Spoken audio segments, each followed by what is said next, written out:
Assalamualaikum warahmatullahi wabarakatuh.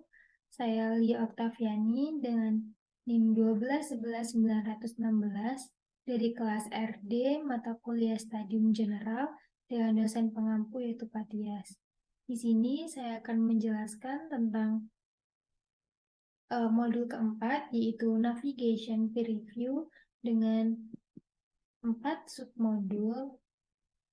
Yang pertama, Certificate Peer Review Course. Ada Fundamental of Peer Review, ada Becoming a Peer Review, dan Going Through Peer Review. Jadi, apa sih Navigation Peer Review itu?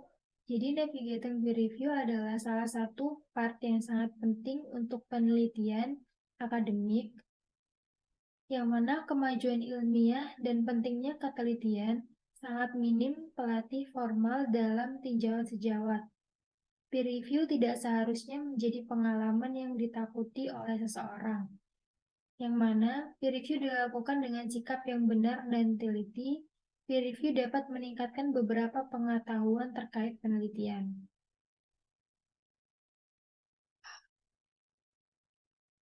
Untuk poin yang akan dibahas, yang pertama, how certified peer review course. How peer review article review compares to article review study. Jadi, terdapat perbedaan antara artikel review dan juga artikel jurnal, yang mana tidak ada metode atau data dalam artikel review kecuali jika itu adalah meta-analisis atau tinjauan sistematif. Review harus mengevaluasi secara adil sampel literatur yang luas. Review biasanya diharapkan dibaca oleh halayak ramai dan luas. Pembaruan sebuah resensi adalah memiliki sesuatu yang baru untuk dilakukan daripada menemukan atau menciptakan sesuatu yang baru. Dalam beberapa kasus, resensi hanya dikirimkan dengan undangan dari editor atau dengan konsultasi terlebih dahulu dengan editor. Jadi gambaran besarnya bagaimana peer review artikel review dibandingkan dengan review artikel penelitian, terdapat kesamaan dan juga perbedaan, yang mana kesamaannya bersikap profesional dan objektif, memahami pedoman dan harapan jurnal, tetapi tidak perlu menyalin atau menjadi polisi format. Bekerja dalam editor, terbuka tentang konflik atau keterlambatan. Jadi tugasnya adalah membantu memperbaiki manuskrip, bukan memberi ulasan mengapa manuskrip tidak boleh diterbitkan. Untuk perbedaan yang pertama, yaitu komunikasi yang baik dan tulisan yang mudah diakses, penting untuk peneliti tetapi penting untuk artikel ulasan. Yang kedua, tidak ada metodologi, tidak ada analisis, statis, dan juga analisis data untuk dievaluasi dalam ulasan. Kebaruan dalam ulasan harus dinilai pada diskusi daripada hasilnya.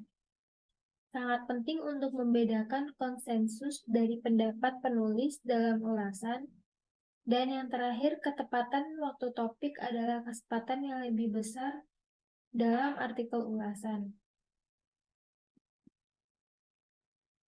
Lalu pada poin selanjutnya ada siapa saja yang mungkin bisa diundang untuk mengulas artikel review. Yang pertama, umumnya siapa saja yang akan mengirimkan ke jurnal yang sama.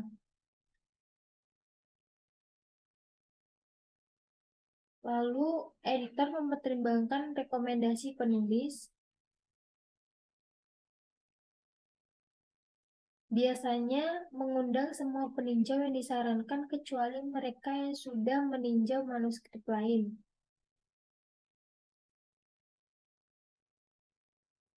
Poddocs dan peneliti karir awal lainnya dapat menjadi peninjau yang sangat baik.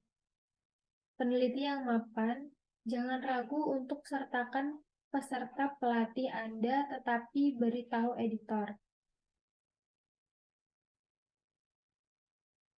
Lalu siapa saja yang akan mengirimkan ke jurnal yang sama atau penelitian terbaru dan seseorang yang karyanya telah dikutip naskah reviewer.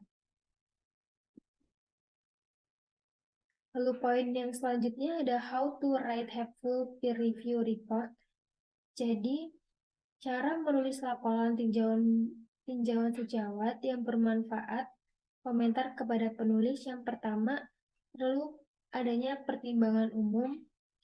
Yang kedua, daftar periksa dan pedoman. Yang ketiga, struktur keseluruhan. Yang keempat, bagian demi bagian. Untuk struktur keseluruhan, di paragraf awal, ikhtisar singkat dari makalah saat Anda menafsirkannya, dengan pemikiran tentang kontribusinya terhadap bidang secara keseluruhan dan ringkasan kekuatan dan kelemahan tingkat atas. Untuk bahan pernyataan yang perlu dipertimbangkan, yang pertama ada apakah penelitian tersebut menambah pengetahuan, apakah itu penting, dan apakah itu menantang paradigma yang telah ada. Untuk sebab dari modul yang keempat ini, selanjutnya ada Fundamentals of Peer Review. Dengan beberapa poin yang akan dibahas, yaitu jenis penulisan, penulis pertama, tanggung jawab penulis pertama. Jadi, apa artinya menjadi seorang penulis? Seorang penulis umumnya dianggap sebagai seorang yang telah memberikan kontribusi intelektual, substansi untuk sebuah studi yang diterbitkan. Untuk jenis penulis, penulis pertama adalah orang yang melakukan atau mengawasi pengumpulan data, analisis penyajian, dan interpretasi hasil dan juga menyusun makalah yang diserahkan rekan penulisnya untuk membuat. Kontribusi intelektual untuk data dan berkontribusi untuk interpretasi data. Meninjau setiap draft makalah, harus dapat mempresentasikan hasil, mempertahankan implikasi, dan mendiskusikan keterbatasan studi. Lalu, untuk tanggung jawab penulis utama, untuk kepengarangan yang pertama, laporkan hanya data yang nyata dan tidak dibuat-buat keasliannya. Yang kedua, deklarasikan konflik kepentingan dan kirim ke satu jurnal pada satu waktu. Lalu, fundamental of peer review pada poin selanjutnya merupakan tinjauan sejawat, yang mana suatu landasan dari proses penerbitan ilmiah dengan editor yang menghadapi perjuangan sehari-hari dalam menemukan peneliti yang mau mengulas jurnalnya. Dalam jurnal ini akan menjelaskan mengapa terlibatnya dalam tinjauan sejawat itu penting dan memiliki banyak manfaat. Untuk poin yang selanjutnya yaitu plagiarisme dan gimana caranya untuk mendeteksi plagiarisme. Plagiarisme merupakan perampasan ide, proses, atau kata-kata orang lain tanpa memberikan kredit yang sesuai, termasuk yang diperoleh melalui tinjauan rahasia, proposal penelitian, dan manuskrip orang lain. Untuk cara mendeteksi plagiarisme, yang pertama ada cross-check, adalah database yang berisi 30 lebih juta artikel dari 50.000 lebih jurnal dan 400 lebih penerbit. Yang kedua, perangkat lunak memberitahu editor tentang kesamaan artikel apapun di antara Anda artikel dan database besar artikel yang diterbitkan. Lalu yang ketiga, banyak jurnal Elsevier sekarang memeriksa setiap mengirim artikel menggunakan cross-check.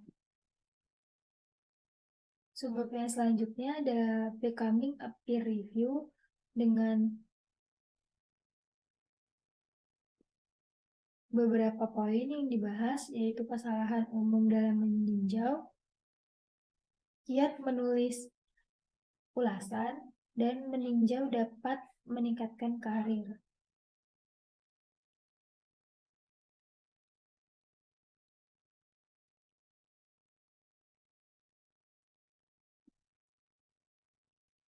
Untuk 10 tips menulis ulasan yang sangat buruk, yang pertama, terima undangan untuk meninjau saat tidak melakukannya.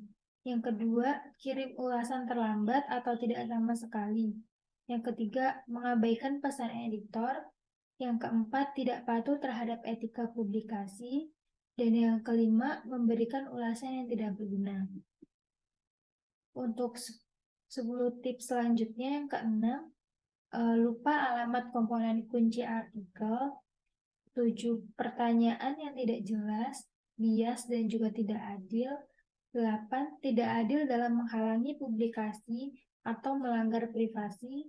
Kesembilan, menyarankan penulis tidak melanggar etika publikasi. Dan yang ke-10, lupa meninjau review dengan aturan emas.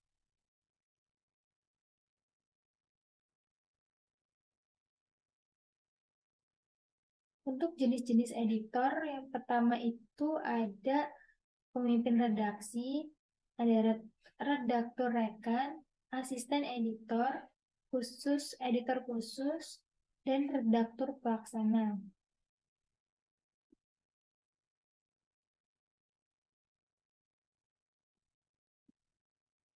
Pada going through peer review subbab ini, hal yang perlu dipelajari yang pertama ada pengenalan proses penerbitan, wawasan cara membuat artikel, kiat teratas untuk menulis abstrak yang bagus.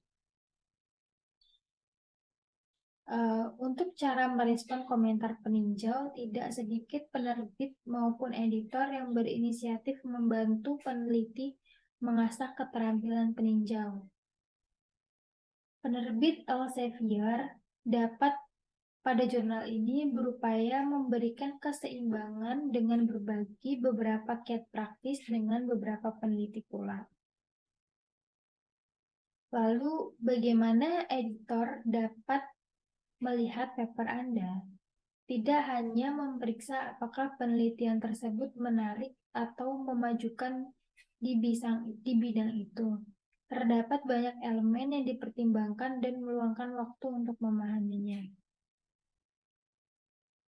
Terdapat beberapa tipe peer review. Yang pertama ada single blind dengan ulasan anonim, double blind baik penulis maupun pengulas anonim, ada open yang mana identifikasi reviewer diungkapkan, dan post publikasi peer review, tinjauan sejawat pasca publikasi.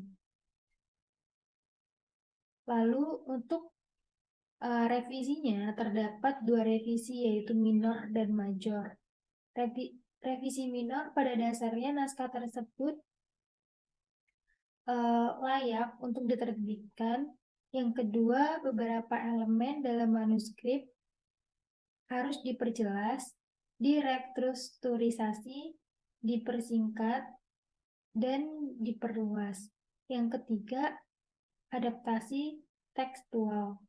Untuk revisi major, naskah akhirnya dapat diterbitkan di jurnal. Kekurangan yang signifikan harus diperbaiki sebelum diterima. Biasanya melibatkan modifikasi tekstual yang signifikan dan atau eksperimen tambahan. Revisi naskah oleh penulis menyiapkan tanggapan terperinci. Yang pertama, salin tempel setiap komentar pengulas dan ketik tanggapan Anda di bawahnya. Menyatakan secara spesifik perubahan yang Anda buat pada manuskrip yang dengan mencantumkan nomor baris halaman. Yang ketiga, tidak ada pernyataan seperti komentar diterima dan diskusi diubah sesuai. Lalu yang keempat, tanggapan yang ilmiah. Terdapat komentar yang diterima atau sanggahan yang meyakinkan padat dan santun bila Anda merasakan resensi salah.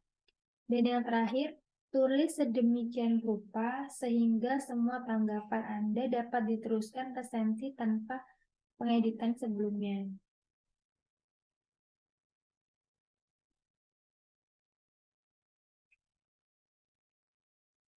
Mungkin itu yang dapat saya sampaikan dari modul 4 ini, yaitu